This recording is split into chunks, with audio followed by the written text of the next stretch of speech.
नमस्कार दोस्तों, मैं doctor Komal Bahl. Welcome to my YouTube channel. दोस्तों, इस एपिसोड में हम लोग पढ़ेंगे सुश्रुत संहिता सूत्रस्थान चैप्टर नंबर 4, जिसका नाम है प्रभाषणीय। तो चैप्टर को स्टार्ट करने से पहले आइए मतलब समझते हैं कि प्रभाषणीय का मतलब क्या होता है। देखिए, नॉर्मली हम कोई स्पीच देते हैं, दैट इज़ कॉल्ड भाषण, ठीक है। लेकिन जब हम एक स्पेशल स्पीच देते हैं, बहुत ही ज़्यादा जो हमने पढ़ा हुआ है उसके मीनिंग पर फोकस करते हुए, उसके अर्थ को समझाते हुए जब हम स्पीच देते हैं तो ये एक स्पेशल स्पीच बन जाती है, जब उसमें छुपे डीप मीनिंग को हम लोगों को समझाते हैं। दैट इज़ नॉट कॉल्ड भाषण, दैट इज़ कॉल्ड प्रभाषण। तो वो भाषण से प्रभाषण बन जाता है जब हम किसी पढ़े हुए शास्त्र को बहुत ही ध्यान से अर्थ संधान पूर्वक उसका व्याख्यान करते हैं। दैट इज़ कॉल्ड प्रभाषणीय। स्पेशल स्पीच इज़ कॉल्ड प्रभाषणीय, ठीक है। अब देखिए, जो भी हम पढ़ते हैं, चाहे वो आयुर्वेद हो या कोई और भी सब्जेक्ट हो, उसको मीनिंगफुली पढ़ना चाहिए। आपको जो कंसेप्ट है वो क्रिस्टल क्लियर होना चाहिए, तभी उसकी वैल्यू जो है वो आपको समझ आएगी। यही चीज़ आयुर्वेद पर भी अप्लाई होती है एंड इसी चीज़ को आचार्य सुश्रुत ने अपने इस चैप्टर में समझाने की कोशिश करी है। देखिए, एक इसमें श्लोक आता है, खरस्य चंदन भार इव केवलम परिष्करम भवति, ठीक है। इसका मतलब क्या है?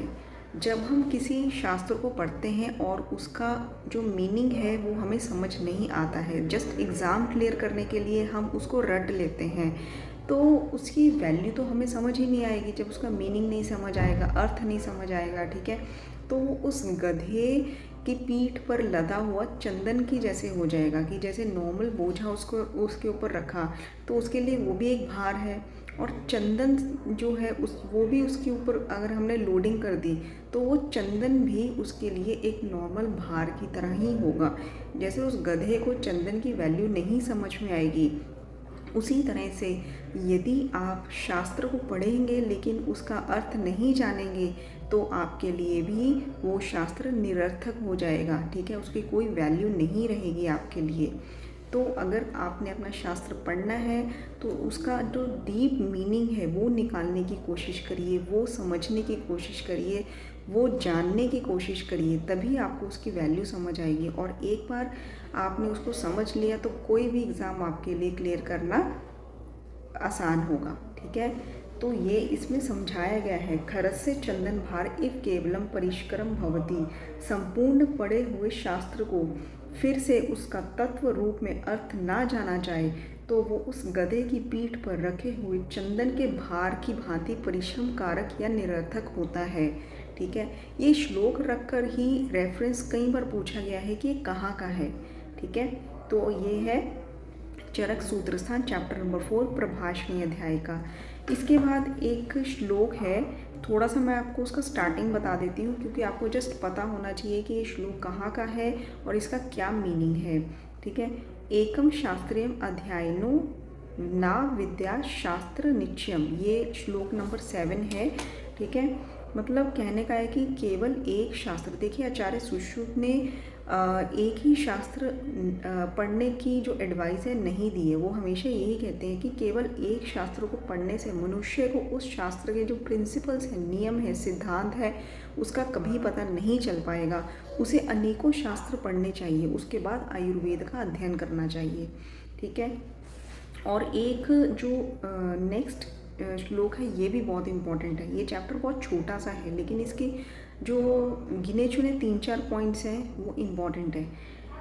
जो नेक्स्ट श्लोक है इसमें देखिए, शास्त्रम गुरुमुख उदीर्णम, ठीक है। मैं थोड़े से स्टार्टिंग के वर्ड्स बता देती हूँ। शास्त्र गुरुमुख उदीर्णम कहने का मतलब कि जो गुरु के मुख से कहे हुए शास्त्र हैं, ठीक है, उसको विद मीनिंग, ठीक है, अर्थ के साथ अच्छे से पढ़ लिया। फिर उसके बाद कर्म कुरुते वैद्य, ठीक है, उसको प्रैक्टिकली भी बहुत बार उसका अभ्यास कर लिया, ठीक है। थ्योरेटिकल पढ़ लिया एक शास्त्र को और प्रैक्टिकली उसकी प्रैक्टिस कर ली, वही अच्छा वैद्य होता है। अन्य सब वैद्य जो होते हैं वो चोर बताए हैं आचार्य सुश्रुत ने, जिसका उन्होंने श्लोक में वर्ड यूज़ किया है, वैद्यो अन्यम तू तस्करा, ठीक है। तस्कर होते हैं मतलब चोर होते हैं। तो ये जो वर्ड है ये चरक सूत्र 4 में श्लोक नंबर 8 में आया है तस्कर, ठीक है। शास्त्रम गुरु मुख उदीर्णम आद्या उपचय च आस्कृत य कर्म कुरुते वैद्य स वैद्यो अन्य तू तस्करा, ठीक है। गुरु के मुख से कहे हुए शास्त्र को पढ़कर अनेक बार उसका ग्रंथात्मक और क्रियात्मक अभ्यास, प्रैक्टिकली अभ्यास करना चाहिए, ठीक है। वही अच्छा चिकित्सक है, अन्य सब चोर हैं, ठीक है। तो तस्कर वर्ड जो है यहाँ पे आया है। लेकिन अगर हम एक वर्ड और बात करें, तस्कर वृत्ति, ठीक है, वो वर्ड कहाँ पे आया है?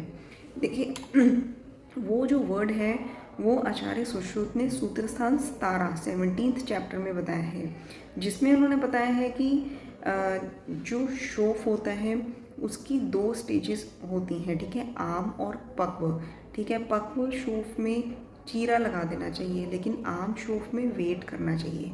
लेकिन जो वैद्य इस स्थिति को ना जाने, इसका उल्टा अप्लाई करे कि पक्व शोफ में वो वेट करे और आम शोफ में वो चीरा लगा दे, ऐसे वैद्य को तस्कर वृत्ति का माना जाता है, ठीक है, चांडाल माना जाता है, ठीक है। तो ये सूत्र 17 में आया है तस्कर वृत्ति, और तस्कर जो है वो इस चैप्टर में आया है, ठीक है। तो ये था आपका सूत्रस्थान चैप्टर नंबर 4, ठीक है। इसमें हमने ये पढ़ा कि खरस्य चंदन भार इव केवलम परिष्क्रम भवति। सेकंड मोस्ट इम्पॉर्टेंट हमने पॉइंट पढ़ा प्रभाषणी का मतलब क्या होता है। थर्ड इम्पॉर्टेंट पॉइंट पढ़ा हमने कि एक शास्त्र का ज्ञाता ना होकर मल्टीपल शास्त्र को पढ़ना चाहिए। एंड नेक्स्ट हमने पॉइंट पढ़ा तस्कर और तस्कर वृत्ति के बारे में। तो ये पॉइंट्स याद रखिए, क्योंकि ये क्वेश्चन फॉर्म में कई बार आ चुके हैं। आई होप आपको ये एपिसोड जो है अच्छा लगा हो, एंड ये जो मेरी टीचिंग्स हैं आपको कैसी लग रही हैं, और अगर आपको लगता है कि इसमें कुछ कमी है तो उसको कैसे ठीक किया जा सकता है, आप ज़रूर कमेंट बॉक्स में कमेंट करिए। एंड इसके बाद हम लोग मिलते हैं आपको अपने नेक्स्ट एपिसोड में चैप्टर नंबर 5 में। धन्यवाद।